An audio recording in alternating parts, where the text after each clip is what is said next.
예, 이번 시간은 이제 실무 사례를 중심으로 한 과학 수사에서 하나 좀 골라와 봤어요. 네, 이건 이제 제주경찰청 과학수사계에서 해결했던 사례인데요. 네, 네. 사건 개요를 보면 이게 2007년 사건이에요. 네.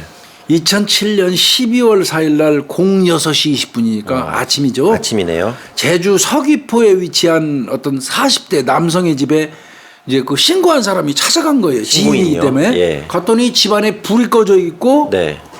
그래서 스위치를 더듬더듬 찾아가지고 불을 딱 켰더니 네. 그 집주인 남성이 침대에 누워 있고 이불에 이렇게 덮여져 있는데 사망한 거예요. 그럼 뭐 이제 이런 경우는 뭐 극단적인 선택도 있을 수 있고 네. 또 살인 사건도 될 수 있고 그렇죠. 네, 네, 그래서 이제 현장에 경찰이 출동을 하죠. 현장은 이제 일반 주택인데 세 방을 살고 있는 거예요. 그분이 세 방을 살고 있고. 네. 그 집 입구 왼쪽에 냉장고가 있고. 네. 그 다음에 이제 방 안 정면에 이제 침대가 하나 있고요. 네. 방 안에는 이제 그 정면에 침대가 있고 바닥에 돗자리 깔아놓은 상태. 네. 그 다음에 신문지 같은 거 화장지 케이스 이런 게 이제 어지럽게 이렇게 좀 늘어져 있었다고 그래요. 근데 가봤더니 침대 부근에 이 구겨진 돗자리가 있는데 침대 부근에 네. 구겨진 돗자리 위에 낙하혈은 드롭이라고 그러죠. 네. 낙하혈흔이 관찰이 돼요. 똑똑 떨어져 있는. 그러면 이건 일반 어떤 그 극단적인 선택이 이거로 보기가 좀 어려워 보이는 거예요. 이 혈흔이 발견되기 시작하니까. 궁금한 게 있는데요. 그 자살할 때 그 자살 사건도 많이 나가시잖아요. 현장에 나가셨을 때 이게 손목 끊는 게 많아요. 이렇게 매달린 게 많아요. 예전에는 그것도 이제 어떤 그 방법도 시루를 좀 타는 것 같더라고요. 유행을. 그게요. 자살의 트렌드가 있어요. 그래서 우리가 맨날 얘기하는 베르테르 효과 얘기 많이 하잖아요. 네, 네, 네. 누군가가 참 그거 안 좋은 방향으로 많이 흘러서 우리 사회에 문제가 지금도 이어지고 있는 거 있는데 유명한 연예인이 차 안에서 이 번개탄 피워놓고 옛날에 있었죠. 극단적인 선택을 하는 바람에 네. 그거를 흉내내 가지고 이 그 극단적인 선택하는 사람들이 장난 아니게 급격히 늘었거든요. 그리고 지금까지도 그게 이어지고 있잖아요. 그래서 이제 베르테르 효과라고 이제 일반적으로 얘기하는데 한때는 또 이 손목을 그어 가지고 그렇게 죽은 사람들도 있었고 그게 또 한참 유행했었어요. 그러면 교수님 제가 이게 낙하혈흔이라고 하니까 낙하혈흔 같은 거는 적어도 네. 본인이 거갖고 뚝뚝 떨어뜨린 건 아니죠. 대체로 눕거나 그냥 앉은 상태에서 본인이 손목을 그었다면 낙하혈흔 형태로 뚝뚝 떨어지진 않죠. 흘렀겠죠. 흐르죠. 예. 그렇기 때문에 그래서 제가 아까 말씀드린 게 드롭. 낙하혈흔이 뚝뚝뚝. 그러니까 원을 그리면서 떨어지는 이게 있으면 본인 게 아닐 가능성 많죠. 또 본인 거라고 하더라도 누운 상태가 아니고 서 있을 때 다른 장소에 공격받은 케이스일 수도 있고요. 들어왔다면 그렇게 본 거죠. 그러니까 침대 부근에 구겨져 있는 돗자리 위에 낙하혈흔이 관찰됐다 할 때 아마 경찰관들이 긴장했을 거예요. 그다음에 변사자는 침대에 누운 자세인데 담요가 덮여져 있었다. 그다음에 왼쪽 그 목 옆에 수건에 쌓인 칼이 발견됐어요. 칼이요. 그러면 이제 여기서 굳어지죠. 그다음에 이제 목에는 흰색 계열의 옷이 흡수혈흔 상태. 그러니까 이제 이렇게 흰색 계열의 옷인데 피를 머금은 그런 상태. 목 앞에 매듭이 있었다고 그래요. 왼쪽 무릎과 발등에 흐름혈흔. 플로우라고 그러는데. 이제 그게 이렇게 있었고. 이거는 일견 현장 딱 보면 이건 살해 사건일 가능성이 높아요. 근데 이제 저도 이제 변사 사건 현장에 참 많이 가거든요. 우리 구독자님들은 뭐 다 아시겠지만 변사가 뭐냐? 변사 사건. 살인 사건도 최초에는 파출소 이런 데서 살인 사건인지 극단적인 선택을 한 건지 사고사인지 이게 구분이 안 될 때는 변사 사건 발생 보고가 올라와요. 변사 사건 발생 보고. 그러면 변사 사건 발생 보고를 접하고 현장에 출동해서 과수팀하고 강력 형사들이 현장을 서치한 다음에 성격이 딱 정해지면서 살인 사건이 되기도 하고 그냥 이제 그 일반 변사 사건 자살로 이제 처리가 되기도 하고 이러거든요. 그래서 변사는 이제 학술적으로 그 표기하면 이렇습니다. 자살 그러니까 타살의 의혹이 있는 네. 사체 그걸 변사체라고 그래요. 네. 타살의 의혹이 그러니까 어디까지나 의혹이죠. 네. 그게 변사사건이라고 하는데 이 경우도 이제 변사사건 발생보고로 지구대 파출소에서 제일 먼저 가가지고 발생보고를 올리지만 네네. 현장에 출동한 이제 과수팀이나 강력 형사들이 가가지고 아 이거는 보다 살인 사건에 가깝다. 그러면 수사가 개시되고 현장 보존하고 이렇게 되는 거거든요. 네. 감식을 했대요. 감식 당연히 하죠. 예. 그래서 증거물을 찾는데 부엌칼 1개가 나오고요. 네. 모발이 8점 수거했어요. 아 머리카락 8개. 네. 그다음에 담배꽁초는 레종 3점이 나왔고요. 그다음에 피해자 손톱. 네. 항상 피해자 손톱 깎죠. 네. 굉장히 중요해요 이거. 네. 그다음에 손바닥에 미세 증거도 찍어내요 요즘에. 손바닥으로요. 네, 만약에 누군가 공격을 했다면 상대방 멱살을 이렇게 내가 잡을 수도 있잖아요. 네. 그 과정에서 상대방 옷깃에 묻어있던 섬유 같은 게 내 손바닥에 육안으로 잘 안 보이지만 묻어 있을 수 있거든요. 그렇죠. 예. 이거를 과수팀이 와서 찍어내요.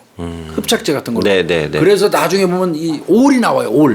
옷까지. 그걸 이제 미세 증거라고 하는데. 네. 그러니까 손바닥은 현장에 가면 시신의 손톱을 깎고요.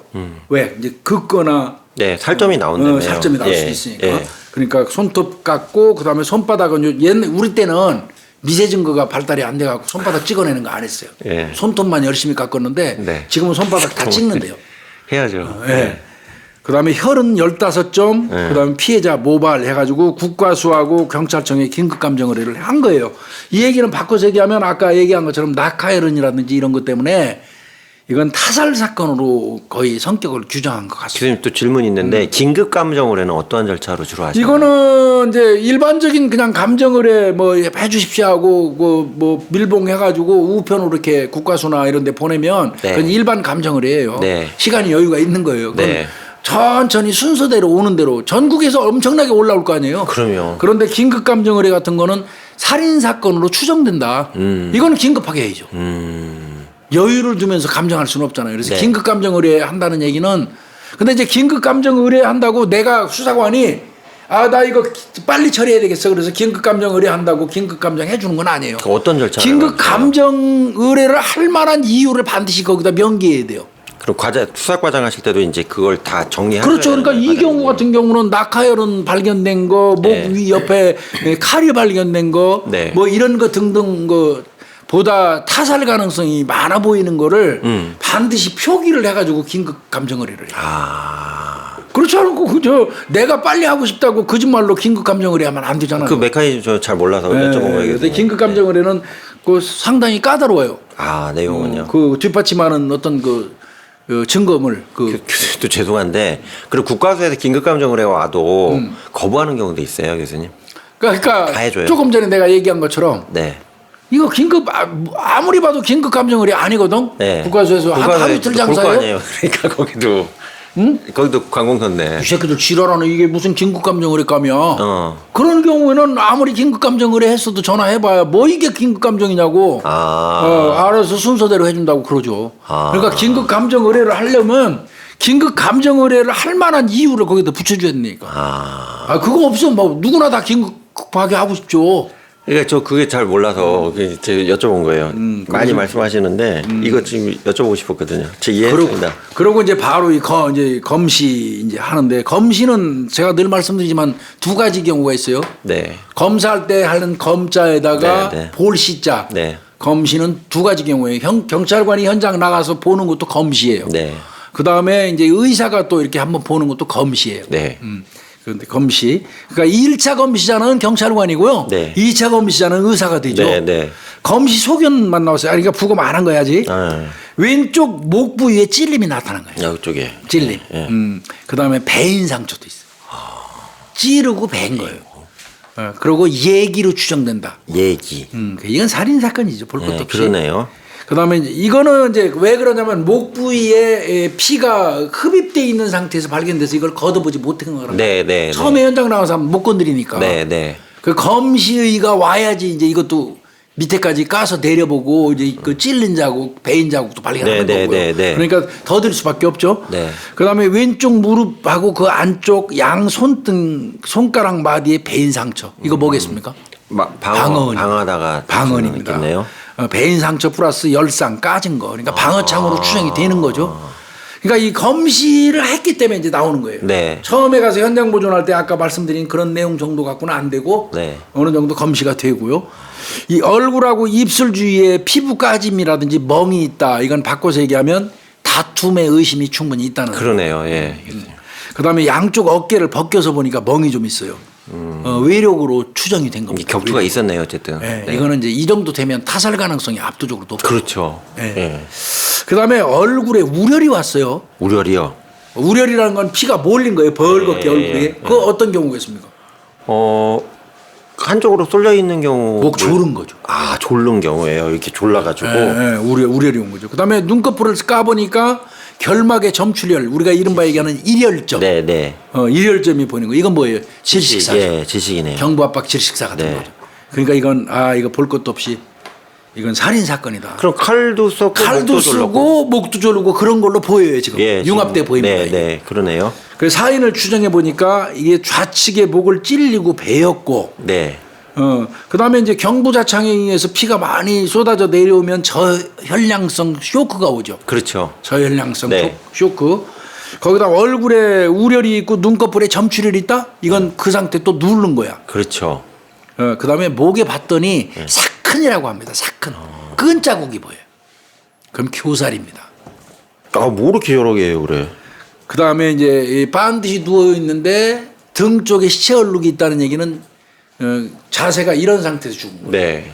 그죠? 엎어졌으면 배 쪽에 그렇죠. 시체 얼룩이 그쪽 올리죠. 예. 있어야 되는데 이제 그런 거. 근데 잔혹하게 돌아가셨네요. 돌아가신 그래서 분이. 이제 교살로 추정이 되니까 네. 바로 부검을 의뢰하는 거죠. 그러니까 사인으로 볼 수 있는 게 3개나 되네요, 최소한. 그러니까 이게 적어도 목 찔리고 경부압박 졸르고. 질식사 예. 뭐 이런 것 등등으로 이제 그 검시 소견이 나오니까 이거는 교살로 보고 네. 이제 부검 의뢰를 했던 겁니다. 부검했어요. 부검했고요. 예. 그랬더니 아까 사큰 제가 말씀드렸어요. 네, 목졸림 이 흔적이요. 사큰이 끈 자국이에요. 끈으로. 끈 자국을 사큰이라고 네. 불러요. 네. 이게 목 졸린 끈. 네. 근데 제가 늘 말씀드리지만 이제 스스로 목을 매는 경우는 의사라고 얘기하거든요. 의사. 네. 자기 체중에 의해서 이제 죽는 거잖아요. 네. 의사 같은 경우는 매달려 있을 때 이렇게 V자은이 생겨요. 네. 그래서 V자은이 없으면 이거 의사 아니에요. 네. 이렇게 일자은이 돼 있으면 일자은이 돼 있는 상태에서 이거 매달려 있어. 그러면 그 사람이 사망할 때 이게 생긴 사건하고 이미 사망한 사람을 매달아서 생기는 사건하고는 차이가 많이 나요. 네, 네. 그러니까 이제 그 사건을 굉장히 중요하게 봐요. 그리고 이제 그 끈에 같은 무늬 같은 것도 이렇게 그대로 새겨져요. 제가 교수님 대학 다닐 때 그 국가수 수업을 갔는데 그 검시관 교수님 그러시더라고요. 내가 나중에 혹시 수사관 오면 교수님 말씀대로 이 목에 좌우지가 멍자국이 있으면 줄멍이 있으면 지금 잘 봐야 된다. 잘 봐야 돼요. 이게 자살인자인지는 그런 게 많아요. 많다고 그러더라고요. 밖에서 이미 살해를 해놓고 딴 데서 네, 네. 자살로 위장시키는 하고 갖다 매달아 놓는 경우 있거든요. 네. 그런 경우에 이 사건은 살은 상태에서 본인 스스로 매달려 갖고 생긴 사건하고 이미 죽은 사람을 매달아 놓는 사건은 전혀 차이가 많은 차이 많이 나요. 나더라고요. 많이 사진을 나요. 봤는데. 이 살점을 파고 들어가는 어떤 이 깊이까지도 달라요. 네, 네, 네. 그다음에 피부 까짐 현상, 열상이 생기거든요. 네, 네, 이게 네. 그 까짐 현상도 달라요. 네. 그 이제 부검을 해보니까 목 부위에 압박 자국 네. 있어요. 있었고. 그다음에 왼목에 자창 있죠. 아까 찔린 네, 거. 네. 근데 왼쪽 목정맥이 절단이 됐어요. 목정맥이. 그러나 동맥이 절단되지는 않았고요. 어쨌든 치명상이네요, 교수님. 그다음에 눈의 점출혈, 네. 방패연골이라고 그러죠 이게. 네. 윗불에 골절 소견, 설골 골절됐다는 거예요. 목뼈 부러졌다는 의미예요. 오래졌네. 그 목줄림 질식사 사인으로 네. 이렇게 나온 거예요. 그러니까 이건 거의가 끈으로 교살을 하거나 손으로 눌러서 죽이는 액살인 경우에도 목뼈가 부러지지 않는 사람 거의 없어요. 네, 네. 설골 골절 네. 거의 와요. 네. 그래서 최종 사인은 경부압박 질식사 교살에 의한 교살로 보내요. 끈으로 쪼아가지고 네. 결국 목을 졸라서 살해했다 이렇게 최종 사인이 나온 거죠. 그러면 이제 이거는 이제 범인 잡을 일 나서 네, 그러네요, 교수님. 현장 이제 분석을 해보니까 네. 아까 이제 스와이프라고 그러죠. 이게 묻힌 여론이 발견이 됐는데 자, 그 사람이 살고 있는 집 집에서 이제 사람이 타살이 됐으면 이게 원을 그려요 일단은. 네. 현장 감식을 할 때. 네, 자, 네. 집을 중심으로 원을 그렸고 그다음에 집보다는 좀 더 넓은 지역으로 확대해서 원을 그리고 원을 그리고 이렇게 원을 쭉 그리면서 이 수사는 진행돼 나가는 거예요. 네, 네. 증거물 찾을 때. 네, 네. 자, 요 사건 현장 요만큼이면 요 안에서 지금까지 우리가 한 거 다 이제 그 증거물 지취하고 막 다 했죠. 네. 저기 끝나면 이거 살인 사건이야. 네. 그럼 여기보다 조금 더 원을 더 그려요. 그 원 속에는 그 집 이 사람 새들어 산다고 그랬죠. 네, 네. 그 집에 사는 사람 전체가 용의자가 되죠. 다 해야겠네요. 이 원을 그리면. 네, 네, 네. 그러니까 원을 그리면서 그 집 말고 다른 집 손잡이 같은데 왜 피가 많이 났었으니까 혈흔이 소량이라도 묻어 있고 그거 닦아냈어도 이제 그 누미놀 시약 검사라든지 여러 가지 하면 혈흔 반응은 나타나거든요. 네, 네, 네. 그러니까 손잡이는 다 봐요. 그러니까 만약에 10가구가 살고 있는데 아래층에 한 사람이 타살 혐의가 발견이 되면 그 10가구 집에 있는 손잡이는 전체 다 봅니다. 싹 다요. 그렇게 보시면 돼요. 예. 그래서 이웃집 출입문에서 소량의 그 묻힌 혈인 이 스와이프가 발견이 된 거예요. 발견된 거예요. 네, 그러니까 이게 맞을까? 이제 이렇게 생각을 하고 이제 거기에 집중한 것 같은데 네, 이게 네. 의외로 이게 이 사건은 이제 쉽게 풀린 건데 40대 남성이 거기 들어가서 보니까 소량의 혈흔이 있는데 네. 들어가서 이제 그 반응 검사니까 혈흔 반응 나올 거 아니에요. 네, 그러니까 네, 이제 네. 똑똑똑 두들기고 부른 거죠. 네. 조사해봐야 할 거 아니에요, 알리바이. 네, 네. 그랬더니 40대 남자가 침대에서 잠자고 있어요. 그래서 그 사람 제일 의심하겠죠. 그 당연하죠. 예, 잡혔으니까 손잡이. 그럼 만약에 염 교수님, 자 아까 얘기한 것처럼 한 집에서 살인 사건이 났는데 10가구가 있으면 10집 손잡이 다 본다고 그랬죠. 네. 손잡이에서 미세하게라도 혈흔 반응이 나타나면 그 다음에는 어떤 순서가 맞겠습니까? 그 사람 집주인이 입고 있는 옷 종류를 전부 다 또 확인해요. 그렇죠. 그게 옷하고 신발하고 확인해야겠죠. 옷, 신발을 확인하는 게 1번이에요. 예. 그게 이제 기초예요. 예. 그거는 항상 변사 현장에서 다 하고 난 다음에 이제 외부 수사 가서 탐문 수사하고 다 들어가는 거예요. 네. 그러니까 이거는 아예 기초 수사한 겁니다. 네, 네. 원래 언제든지 하는. 네. 이 집에서 발생했는데 혈흔 검사를 모든 가구를 다 했더니 손잡이에서 혈흔 반응이 나와. 그래서 그 집주인을 깨우려고 그랬더니 잠자고 있어. 깨웠어. 네. 그다음에 그 사람이 입고 있는 옷 좀 봅시다 해서 옷 특히 손 이런데 그 스프레이로 네. 그 잘못하면 그 물어줘야 돼요. 아, 그래요? 그러니까 적어도 비싼 출입구에 그 혈흔이 명백할 때 믿음을 갖고 뿌려보는 거지. 예. 그거 없는 사람한테는 옷 가져오세요 하고 뿌리다가 뭐 탈색했느니 뭐 했느냐고 옷값 다 물어줘야 돼요. 나 그 점퍼값 몇 번 물어줬어. 많이 물어주셨나 보네요. 몇 번을 물어줬어? 그래서 그 너덜너덜 한 건데도 새 걸로 사달라고 그러더라고. 똑같은 상표로. 눈동자의 슬픔이 지금 어리셨어요. 그렇더라니까. 내 돈. 그래서 이 경우는 혈흔이 있으니까 그 남자 깨워가지고 바지하고 이제 그 상의 네. 그 봤더니 바지하고 우측 소매 의복에서 혈흔 반응이 나와. 아, 바로 나온 거예요. 그러니까 이제 그 정도 나오면 손 좀 봅시다지. 그렇지. 격투를 했으니까 좌우지간. 선생님 손 좀 봅시다 했는데 손가락 끝, 손톱 틈에서 또 혈흔 반응이 나왔어. 왼손 셋째 손가락 둘째 마디에 배인 상처가 또 보이네. 아, 배였네. 공격하면서 배인 네. 거예요. 그게 나온 거고 검정색 운동화 양쪽 코끝에서도 혈흔 나오고. 근데 이렇게 생각이 들죠. 아니 막 공격했는데 내가 범인도 공격해놓고 난 다음에 자기 옷 상태 있는 거 볼 거 아니에요. 네. 안 묻었잖아 육안으로. 네. 맘 놓을 거예요. 네. 그렇지 않거든요. 품어 나오잖아요. 네. 우리가 코로나 때문에 앞에 마주 보면 2m 이내 비말이 날아가는 거 왜 요즘에 TV에 네. 많이 보여주잖아요. 네. 똑같아요. 혈은 뿌려지잖아요. 공격하면서 피가 분산되잖아요. 네. 나올 때 아주 미세한 입자가 소매에 붙어도 혈흔 반응 나오고. 그렇다고 그러더라고요. 그래서 과학 속이려고 그러고 범죄하면 안 돼요. 네, 네. 아니, 본인 눈으로는 안 보이는 거예요. 안 보이죠. 지 운동화 코끝에 네. 분명히 혈흔 반응 나오는데 왜 그게 묻어있냐고 펄펄 뛰는 놈도 있어요. 그건 지 눈깔만 믿는 거지. 그럼. 과학을 안 믿고. 네. 그런 건데 이 경우도 보면은 이제 본인 입장에서는 아무 문제 없으니까 보여준 거란 말이에요. 옷, 바지, 웃돌이, 뭐 운동화 다 보여준 거란 눈으로 말이야. 봐도 안 보이니까. 손가락은 뭐 보여준 건데 사실은 그게 혈흔이 있었던 거죠.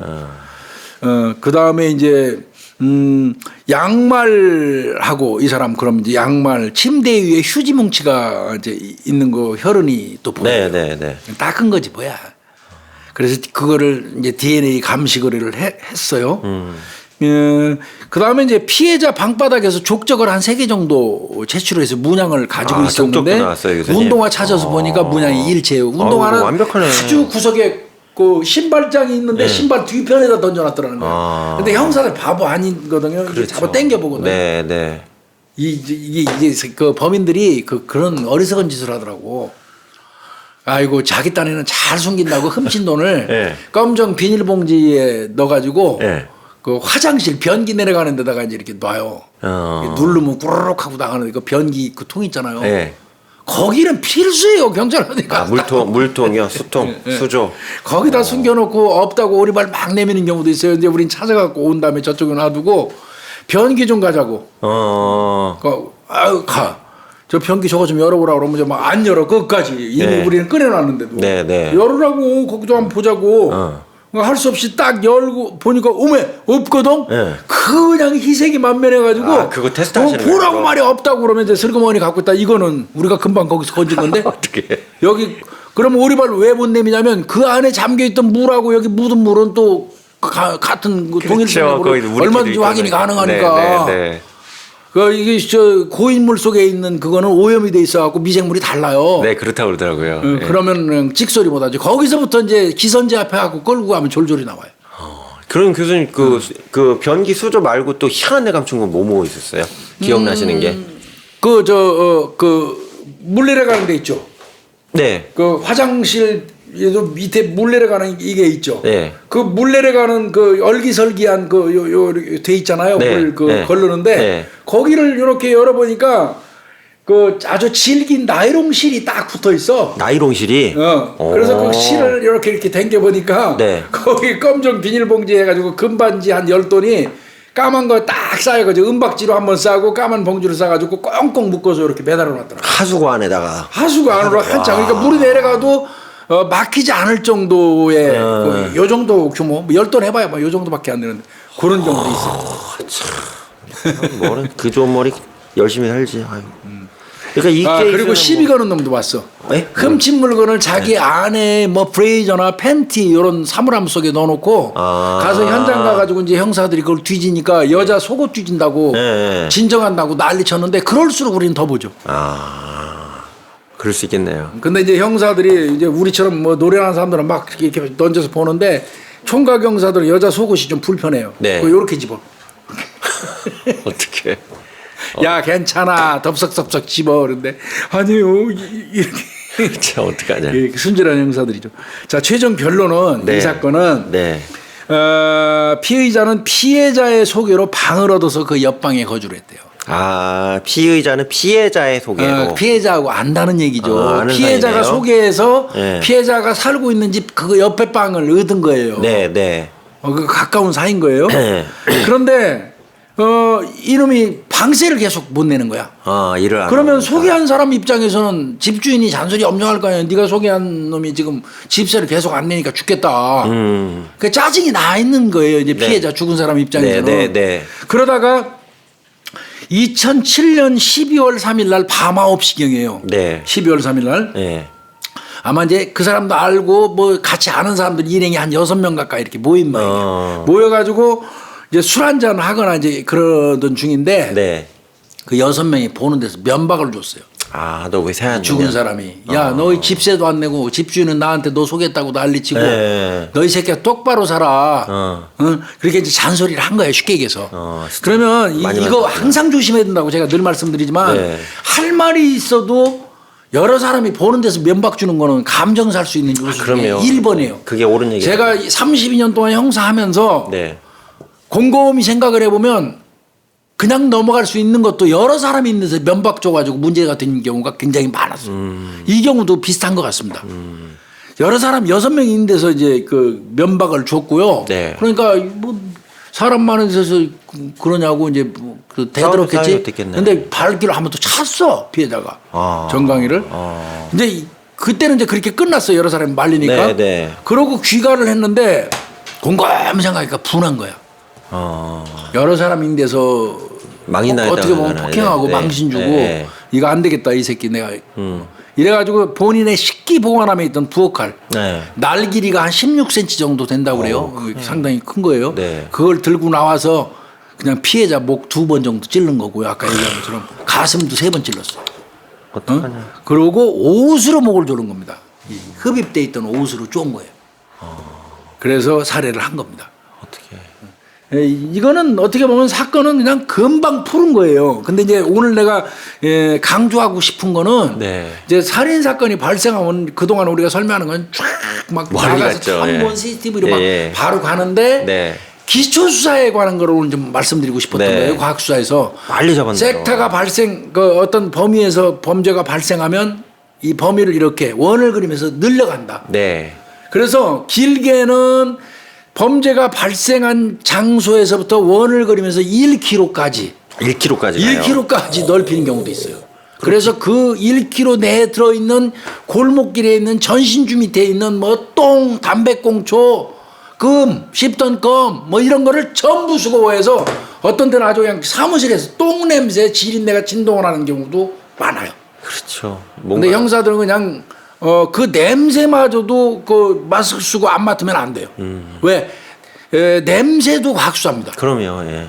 누가 뭐 육감 수사 뭐 우리가 감으로 하는 수사 감수사 얘기를 했더니 우리 댓글 더 다루신 분이 그렇게 비과학적으로 수사한다고 말씀하신 분이 있더라고. 근데 그분이야말로 정말 과학을 모르는 분이에요. 이 수사는요 육감을 다 동원하는 게 과학 수사인 겁니다. 네. 눈으로 보고 맛보고 냄새 맡고 귀로 들어보고 촉감으로도 만져보고 이게 다 과학 수사예요 이게. 그럼요. 예.